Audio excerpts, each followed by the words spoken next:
It's heartwarming to see the NYPD through the lens of Blue Bloods, a show crafted by Mitchell Burgess and Robin Green, the talented writers behind The Sopranos.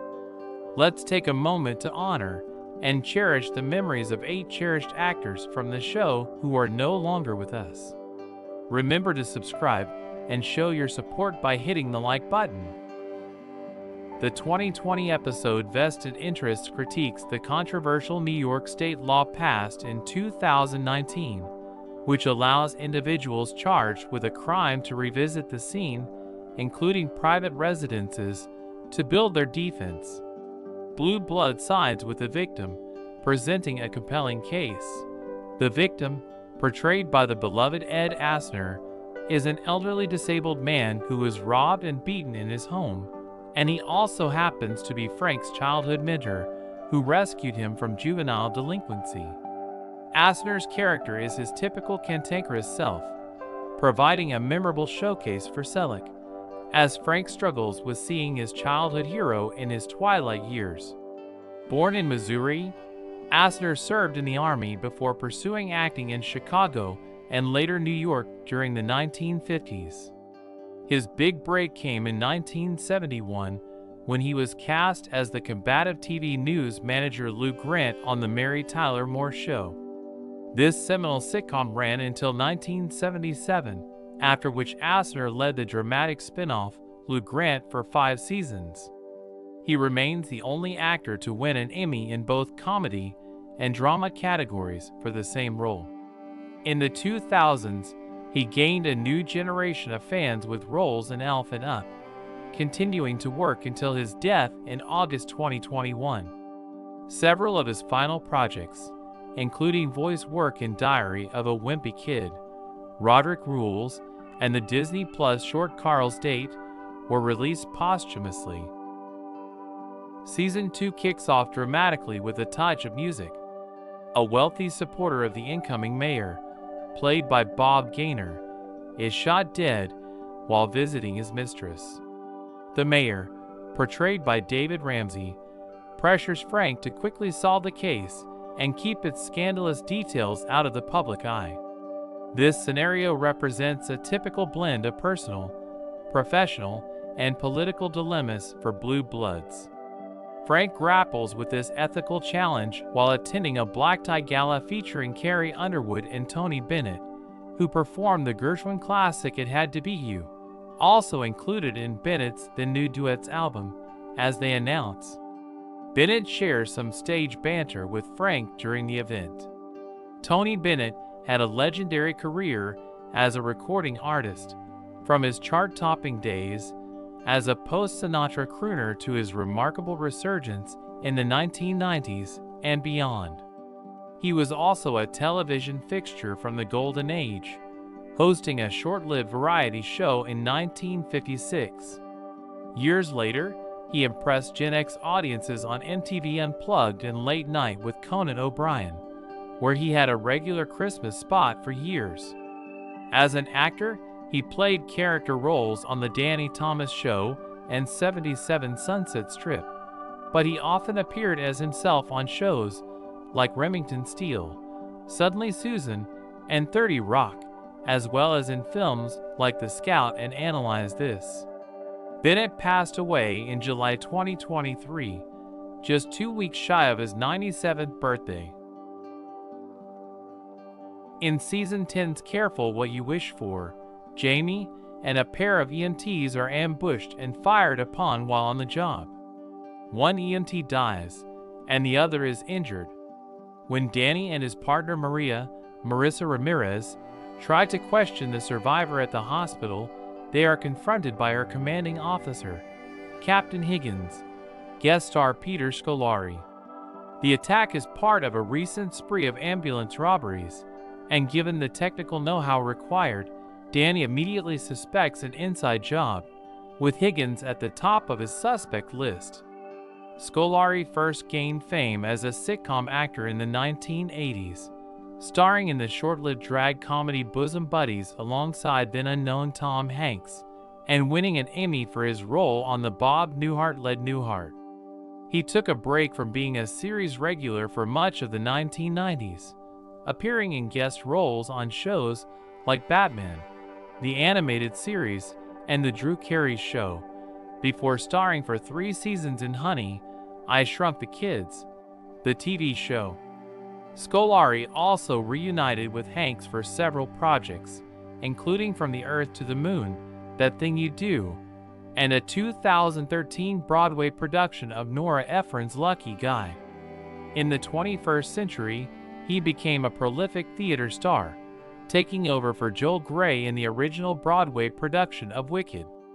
Fans of the HBO series Girls recognize him as Hannah's father, Tad, who follows his daughter to New York City and embarks on his own journey of self-discovery. Scolari died of cancer in 2021 at age 66. The Reagans are a good Irish Catholic family, but an old conflict puts Frank at odds with the church in the season 2 episode Leap of Faith, when his Archbishop, James Rebhorn, seeks his support for the possible canonization of an old parish priest. Frank is surprisingly reluctant. Frank had served as an altar boy under Father Bill, but their severe disagreement over the Vietnam War created a rift. Frank joined the Marines while Father Bill became increasingly radical in his anti-war efforts, even breaking the law. Rebhorn's Archbishop McGovern is puzzled by Frank's reaction to the news that a Brooklyn priest might become a saint, as he had hoped the NYPD commissioner's approval would impress a visiting Vatican official, Dominic Compertor. Rebhorn's film career began in the 1980s, mostly on television, but he truly hit his stride in the 1990s, with a string of roles that established him as one of the decade's great it's the guy character actors. Directors often cast him as smug, condescending officials, ready to be taken down a peg, from the self-satisfied boys' school principal instead of a woman to Bill Pullman's weaselly Secretary of Defense in Independence Day. Later TV projects included recurring roles on White Collar and Homeland, where he played Claire Danes' father. Rebhorn died of melanoma in 2014 at age 65 and penned his own obituary, writing, "He was a lucky man in every way." Were the good old days really that good? For the most part, Blue Bloods suggests they were. Still, even for a show generally uncritical of policing, there are skeletons in the closet that occasionally emerge. Enter Lenny Ross, a retired cop and Frank's former partner, played by Treat Williams. In his introductory episode, Season SIXS Back in the Day, Lenny is writing a book about his patrol days, proudly highlighting the bad behavior and extra-legal actions that cops of that era, including Frank, often engaged in. A well-meaning charmer, Lenny reappears every few seasons to stir up trouble for his old partner, with his most recent and final appearance in the season 13 episode fittingly titled Irish Goodbyes. Williams made his screen debut at age 24 in the 1975 cop drama Deadly Hero. His career took off from there with lead roles in Milos Forman's adaptation of the hit musical Hair and Sidney Lumet's corruption tale Prince of the City, among others. With his movie star looks and character actor energy, Williams' career was never predictable. He played real-life super agent Michael Ovitz in The Late Shift and the hammy villain in 1990 SIXS The Phantom. In 2002, he gained a new generation of fans with the WB small-town drama Everwood. In June 2023, Williams was killed in a motorcycle accident near his Vermont home. He was 71 years old. Blue Bloods marked one of his final screen credits. In the season 5 episode Occupational Hazards, Jamie and his partner Eddie, Vanessa Ray, find themselves embroiled in a domestic terrorism case. After a pipe bomb explodes in an apartment they are searching, they begin the hunt for a man named JJ who rented a room there. However, no one knows JJ's last name or what he looks like, except for the elderly woman, Phyllis Somerville, who owns the apartment. She, however, is convinced that Eddie is her long-lost niece. Iowa-born Somerville epitomized the life of a New York working actor, performing in Broadway and off-Broadway productions while taking on small roles in film and TV. She became a favorite among theater aficionados for her roles in Once in a Lifetime and the recent Aaron Sorkin adaptation of To Kill a Mockingbird on Broadway. She also collaborated with Signature Theater, Yale Repertory Theater, the Eugene O'Neill Theater Center, and many more.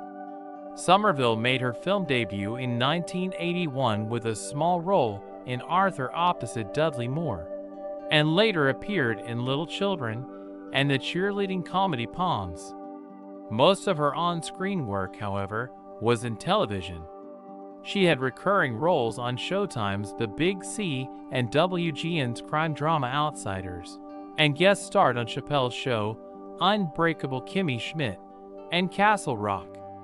Somerville died in 2020 of natural causes at age 76. Her final role was in the HBO drama Mare of Easttown. An elderly woman's mugging exposes a rift in the friendship between Aaron and Detective Anthony Abitamarco, Steve Scaripa, in the Season 9 episode Mind Games.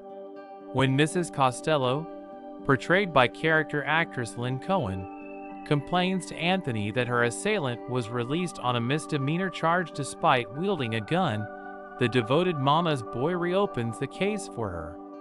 Since the original police report omitted the gun, the mugger is arraigned on a higher charge. This upsets Aaron because Anthony didn't include her in his investigation and embarrassed her in front of her new staff. However, the hard feelings are short-lived, and the two reconcile over martinis by the end of the day. Cohen's role is surprisingly small for an actress of her experience and caliber, serving mainly as a catalyst for the Aaron-Anthony subplot. Like her fellow Blue Bloods co-star James Rebhorn, Cohen was a longtime New York stage actress who began her on-screen career in the early 1980s. The two even appeared on the same soap opera, the short-lived Another World spin-off, Texas. On television, Cohen is best known for her role as Magda, Miranda's dry, pious housekeeper on Sex and the City, which she reprised in the series' 2008 film and its sequel. She also starred as Israeli Prime Minister Golda Meir in Steven Spielberg's Munich, and as veteran champion Mags in the Hunger Games sequel Catching Fire. Cohen died in February 2020 at age 86. Nick Cordero's wisecracking mob boss Victor Lugo served as a foil for Danny in Season 8, always within sight, but just out of reach. First introduced in Out of the Blue, the season's 4th episode, Danny suspects him of a detective's gangland-style murder, but Victor claims an alibi for the day in question. When Danny attacks him to intimidate him, Victor sues the NYPD. Midway through the season, in Heavy Wears the Head, Danny catches up with Victor again, this time running a car theft ring. Finally, in Year 6, Danny enlists his punted nemesis, now incarcerated, to help track down a prison escapee. Canadian-born Cordero, a Tony Award-nominated actor and singer, made his Broadway debut in the jukebox musical Rock of Ages and appeared in musical adaptations of Bullets Over Broadway and A Bronx Tale, playing a character originated by Chaz Palminteri in both shows. He also appeared in Waitress. His small screen debut was in a 2005 episode of Showtime's Queer as Folk, followed by roles in the Netflix mob comedy Lilyhammer and 2 episodes of Law and Order, SVU. On the big screen, he co-starred in Zach Braff's 2017 remake of Going in Style and the 2019 docudrama Mob-Town. Sadly, Cordero died of COVID-19 in July 2020 after spending 3 months in the hospital. He was 41 years old and left behind a wife, actress Amanda Klitz, and a young son.